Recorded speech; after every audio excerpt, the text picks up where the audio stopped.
Okay, guys, magluluto tayo ng fish egg creamy spaghetti. So, ito, ano yan? Ang tawag nila dito sa Japan, tarako. Tarako to tarako.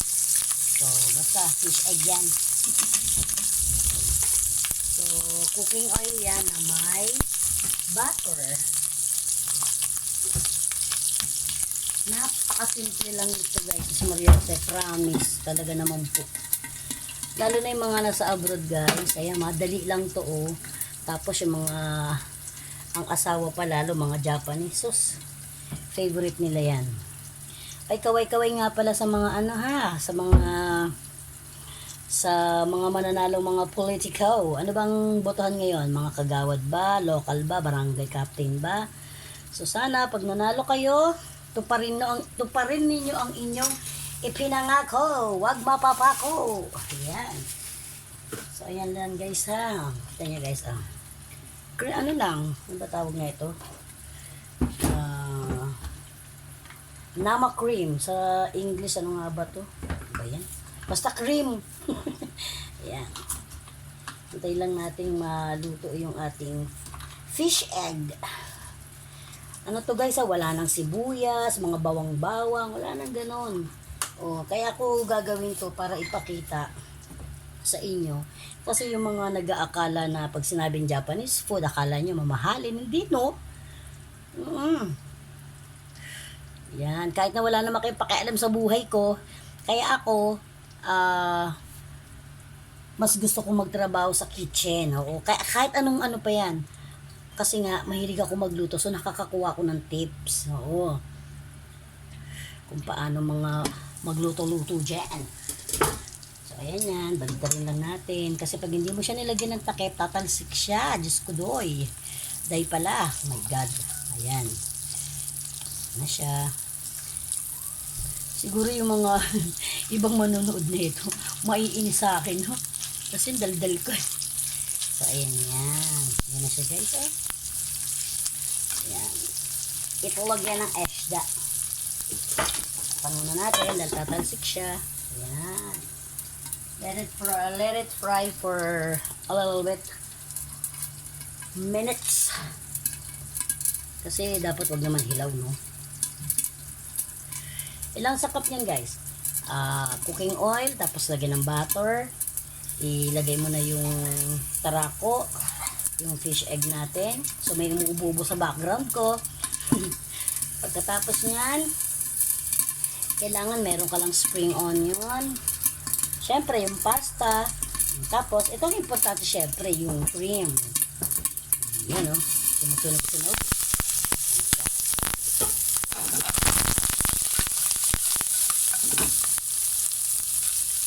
Hilaw-hilaw pa. So, kukuha lang tayo ng konti.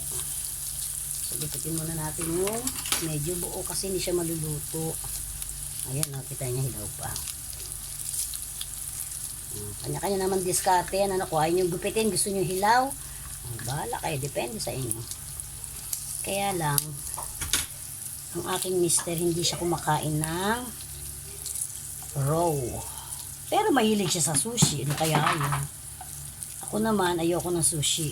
I love sashimi. Gusto ko naman yung hilaw. Excuse me, pause. Walan tayo ng konting tarako para on top lang, on top. Lagay natin sa top. So, may kasama pa tayong ano, no?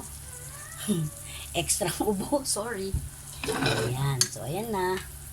Okay na siya. Laksan natin ang apoy. Medyo. Ayan. Sugay lang natin yung cream. Ngayon lang guys, oh. Cream. Tapos, salt and pepper. Salt and pepper. Ayan. Hindi kaya ako awayin ng mga hapon. Kasi, binulgar ko na yung kanilang simple-simple recipe, pero pag kinain nyo sa restaurant, talaga naman po ang presyo. Alam yan, guys, oh. Kita nyo. Ang dali lang, oh.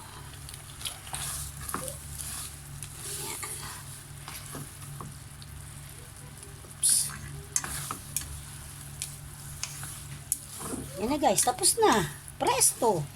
Finish. Yan. So, tikman natin.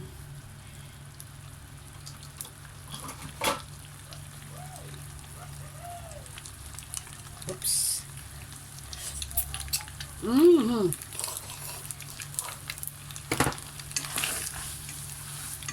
Guys, no joke. Try nyo guys ha. Lalo yung mga nasa abroad guys ha. Try nyo. Napakasarap guys. Wala na, yan lang oh. Yung simple-simple lang oh. So, bali ang mag-add ng ano niyan, yung parang alat niya. Eto na. Yan na. Yan yung ano na yan. Yung fish egg na yan. Yan. Actually, yung salmon guys, pwede yun guys eh. Pero yung spaghetti. Yung fish na yun. So, ayan. Tapos na guys. So, gagawin lang natin dyan. Spring, ano lang, spring, yan. Spring onions. Tapos, hindi natin gawing masyadong komplikado yan. Lagay on top again, yung tinabi natin kanina. Presto. Ayan na guys, oh. Tapos na. Ilang minutes lang to, oh. 6 minutes. Ayan. Tapos na guys. Ayan. Bye guys. Thank you for watching. Alright. Bye guys. Mega live shoutout touchdown class of family. Babush.